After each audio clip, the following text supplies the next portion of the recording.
प्यारे भाई और बहनों, मैं आपके लिए फिर धार्मिक प्रश्नों की श्रृंखला में अगला वीडियो अपलोड कर रहा हूँ।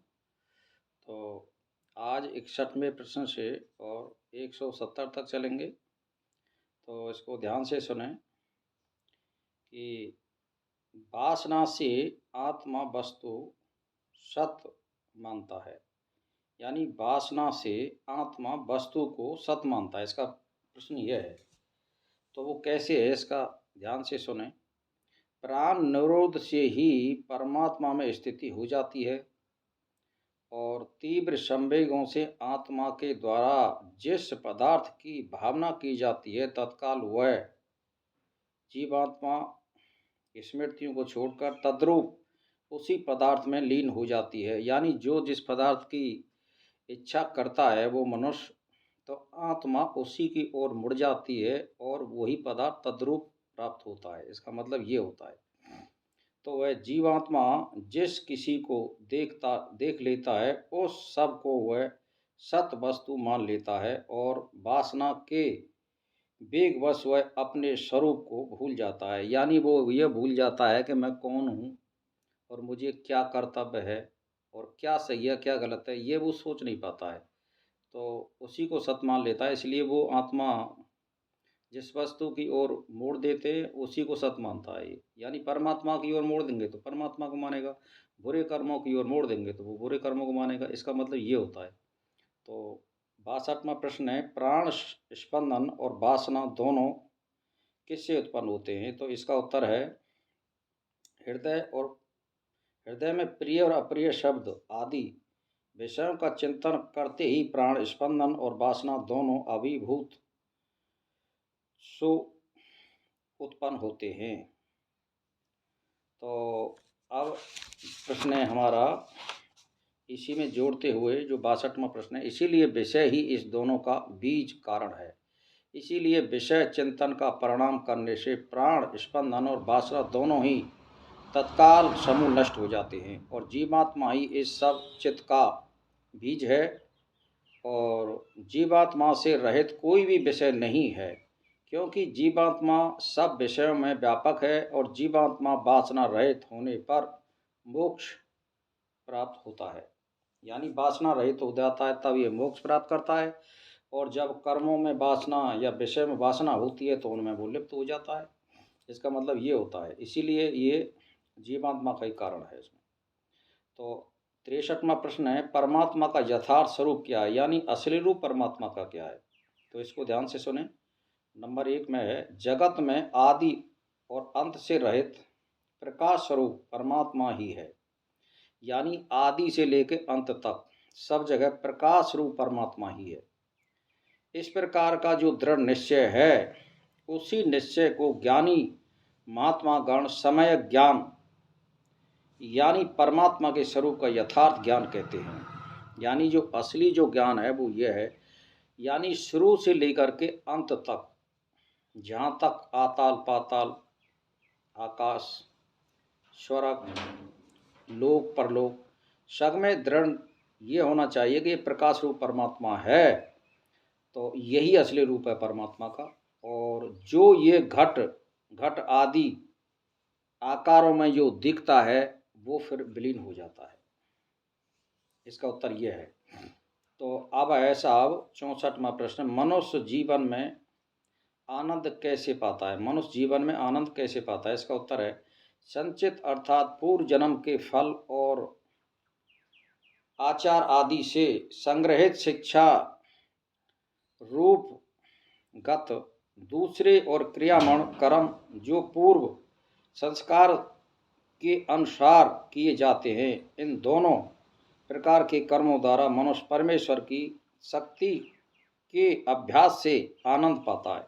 यानी जब वो ध्यान धारणा परमात्मा की ओर करता है, 24 घंटा परमात्मा का चिंतन करता है, तब वो आनंद पा सकता है। यानी विषयों को छोड़ देता है तब। तो अब आता है साहब प्रश्न 65वां, जीव परमात्मा से अनुराग कैसे करता है? यानी प्रेम कैसे करता है, उसमें आसक्ति कैसे होती है? जो पुरुष न्यायी और धार्मिक बन करके सूर्य आदि लोकों में ईश्वर का साक्षात्कार करके पर ब्रह्म में अनुराग करता है, यानी 24 घंटा वो यानी ये देखता है कि सूर्य, चंद्रमा, तारे, सितारे, मनुष्य, इन सब में ब्रह्म रूप है परमात्मा, और कोई नहीं है, कुत्ता, बिल्ली, पेड़ पौधे सब में, तो वो उससे अनुराग हो जाता है। इसका मतलब ये होता है, यानी एक दृष्टि होनी चाहिए इसमें। तो ये 66वां प्रश्न है हमारा, जीव अमर कैसे बंद होगा? इसका उत्तर है, मृत्यु के तत्ववेता पुरुषार्थ तक गायों के, यानी इसमें दिया है 1 साल तक गायों के समूह में गायत्री जाप निरंतर 24 घंटा करता रहे, और अघेन पौष माह पूर्णिमा से जाप आरंभ किया जाता है, और इसके बाद उसी पूर्णिमा को जिसमें साधना आरंभ की जाती है, उसके बाद पूर्णिमा की रात्रि में किसी आंवले के वन में पेड़ के ऊपर चढ़कर आंवलों को अंजलि में लेकर ओंकार का जाप करता रहे, तब तक आंवलों में अमृत न आ जाए।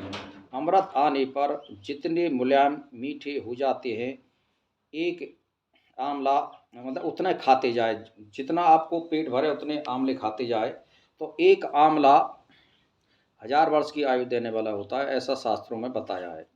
तो जीव अमर होने का ये गायत्री की साधना है, और ये गौशाला में रहा जाता है, या पहाड़ पर रहा जाता है, या किसी विष्णु मंदिर में या गायत्री मंदिर में की जाती है साधना। 1 साल की साधना है, और गाय के दूध पी करके ही ये साधना की जाती है, जो मैंने सन 1900 में करी थी। 2019 में मैंने आरंभ करी थी, और 21 जनवरी 2021 को ही मैंने इसको पूर्ण किया था। तो फिर 67वां प्रश्न, 167वां, मनुष्य परमार्थ कैसे करे?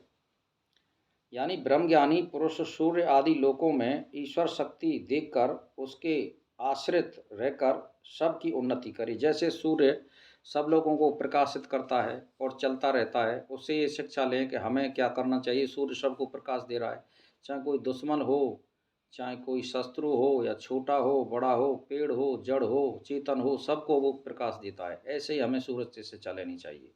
इसका मतलब ये होता है परमार्थ का मतलब। ब्रह्मज्ञानी पुरुष सामर्थ्यवान कैसे बनता है?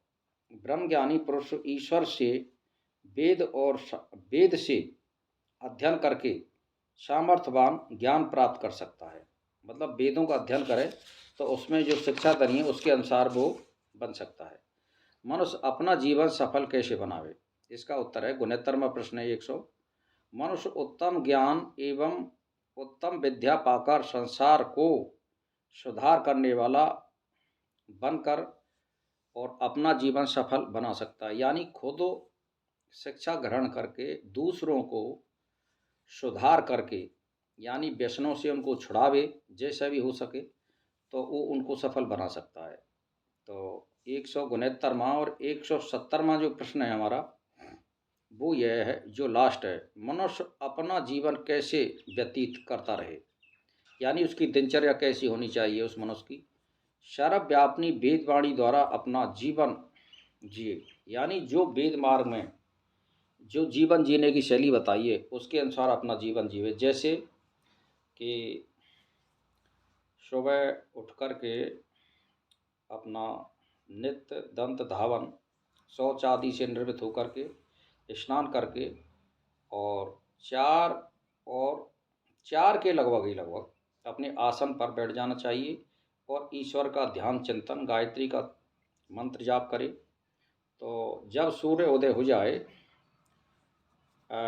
उसके बाद तक करता रहे, और फिर उसके बाद 2 या 3 घंटे या 1 घंटा जो आदमी जाप करना चाहता है, उसके बाद फिर अगर हो सके तो हवन वगैरह करे, और सूर्य के लिए पानी दे। तो उससे क्या होता है, सूर्य को पानी नहीं पहुंचता है, लेकिन हमारी एक भावना होती है कि, और सूर्य की किरणें हम पे पड़ती हैं तो हमारा स्पर्श भी होता है, उससे हमारी एक भावना बनती है। तो सूरज को पानी देना चाहिए, धर देना चाहिए। इसके बाद अपने नित्य नैमित्तिक कर्म, जो शुभ कर्म होते हैं, उसको करना चाहिए, और अपना कोई ग्रंथ पढ़ना चाहिए। फिर शाम को अपना नहा धो करके ईश्वर का ध्यान चिंतन करना चाहिए, दीपक जलना चाहिए, धूप बत्ती जोड़नी चाहिए। इसके बाद कोई ग्रंथ का अध्ययन करे। इस तरह अपनी दिनचर्या को बनावे, और जो कोई तुम्हारे पास आवे सलाह लेने के लिए, तो उनको सत्य मार्ग का अनुसरण करने के लिए कहे, और गलत कामों में वो मनुष्य पड़ा हुआ है तो उसको उस मार्ग से हटाएं, आपका ये कर्तव्य बनता है। तो वेद का जो मार्ग है और हमारी जो जो क्रिया है व्यतीत करने की दिन में, वो ये होनी चाहिए। तो इसी के साथ आज मैं प्रणाम करना चाहता हूँ।